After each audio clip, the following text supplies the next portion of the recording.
Hello and welcome to another update video about Cardano. Just want to do a brief technical analysis update. I mean, we've covered most of it in previous videos, so I won't repeat it or just want to give you an update. And then I would like to talk about why I'm actually so bullish on Cardano, also from a technical point of view, not fundamental point of view. So even though at the moment we can't see on the chart any sort of impulsive move to the upside, any development of a trend, which for me is difficult because I like to trade breakouts, I like to trade trends, I like to ride the trends, and in a consolidation like that, it's just painful, it's just difficult, and we've been in there now for weeks and weeks and weeks. So we are currently making lower highs, but we're also making higher lows, and we are moving so close into the apex. And on this weekend, really, there could be the decision point, because, you know, this triangle here, which we can see, I mean, if I just extend here if I extend these trend lines, that can really take us to the apex, and there isn't much more space in that triangle. And actually in the next couple of days, honestly, there isn't much more space, but as I you know, probably just move sideways honestly. But no, actually it should really break out. It should really break out. I mean, we can see how the price is getting less and less volatile. It's getting squeezed. And to be honest, if you draw the triangle up here, it sometimes can be a bit messy depending on which time frame you're using, and it's never perfect. And extremely, this is exactly this one here, Cardano at the moment is extremely messy. But we can certainly assume that we're currently trading within this triangle again. Yeah, unfortunately. So we have fallen back in, unfortunately.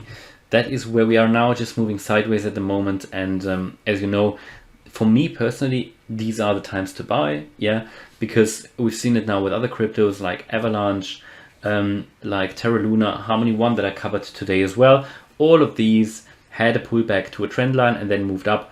However, unfortunately, Cardano doesn't have that ascending trend line at the moment. Yeah, yes, we have an ascending trend line here, but it's part of a triangle, so we're sort of just in this triangle pattern. We don't have a nicely defined channel as, for example, some other cryptos have at the moment.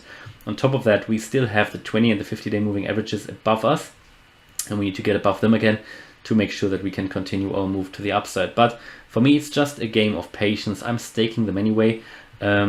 For me, it's a perfect long-term investment. Again, no financial advice here, but I want to show you why I'm so bullish on Cardano in the long term. Just want to show you the Elliott Wave counts that I believe are correct. And again, there's no guarantee that these are correct. It is what I came up with, but I went through it really in much detail. It took a long time, and I mentioned them before, but for everybody who's joined since then. So Elliott Waves, basically what it assumes is, or what that theory tells you, is that every trend generally moves in 5 steps. So you have a first wave to the upside, a second wave to the downside, and that is an uptrend. So in a downtrend, it would be exactly the other way around. So the first wave always moves in the direction of the trend. That could be down or up.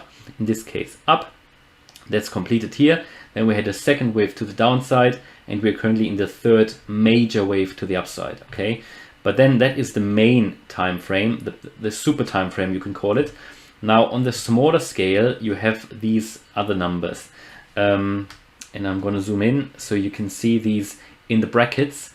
That's 1, 2, and 3 on a smaller time scale, because these major waves here, they are also every of these, or each of these, for example, here wave 1 can be understood in a 5 pattern sequence. So also here you would have 1, 2, 3, 4, 5. Hope that makes sense. Yeah, and you can go smaller and smaller, so you've got waves within waves, and it is a complex thing to get your head around. But I strongly believe, I would argue, nothing works as good as Elliott Waves in the crypto space. Yeah, I would argue that strongly. I would make that argument. They have worked for me so well in the past, and I think they work really well in the crypto space. So again, in my opinion, we are in a 1, 2, 3 pattern at the moment. So that's again a larger term time frame. So we had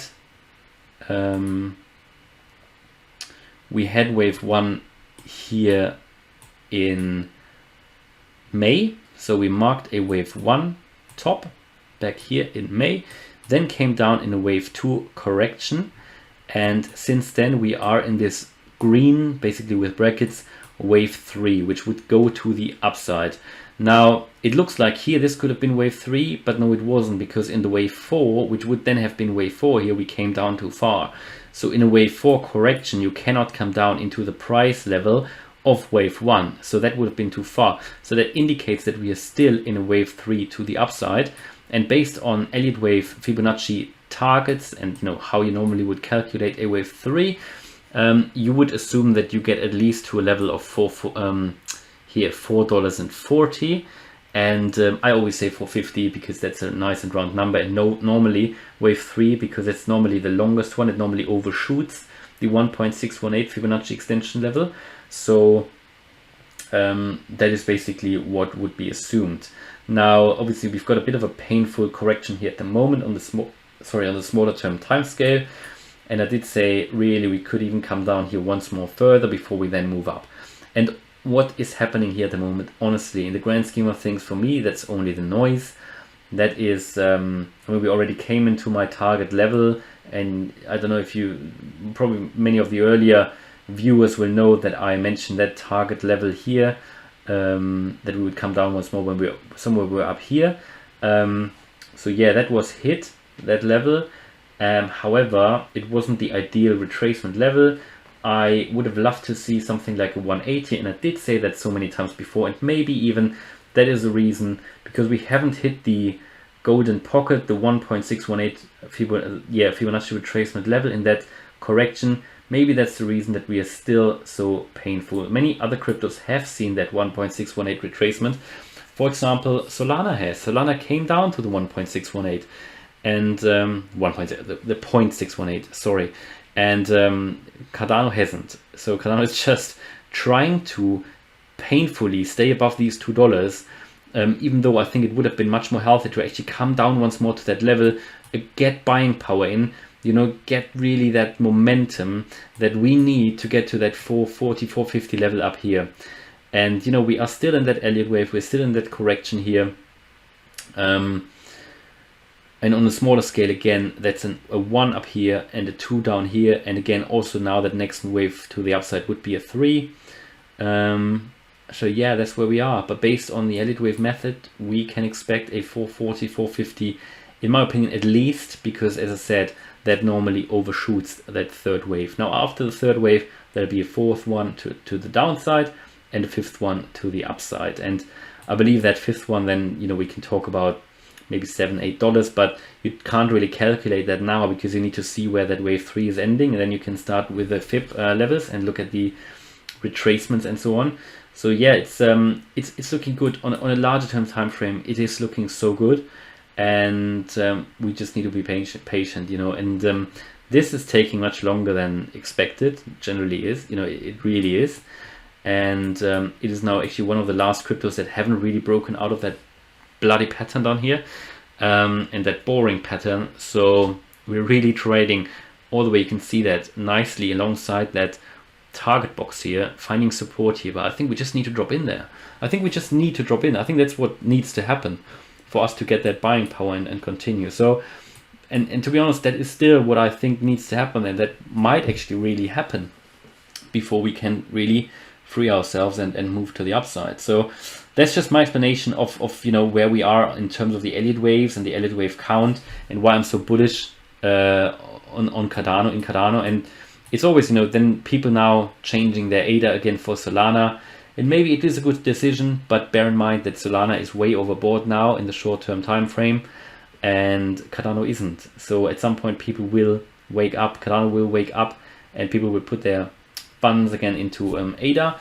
ADA is just holding maybe one level, maybe one reason why ADA didn't drop to that level, that ideal Fibonacci retracement level for a wave, for a correction here. Maybe that was because so many people are staking it. Nobody wants to sell it.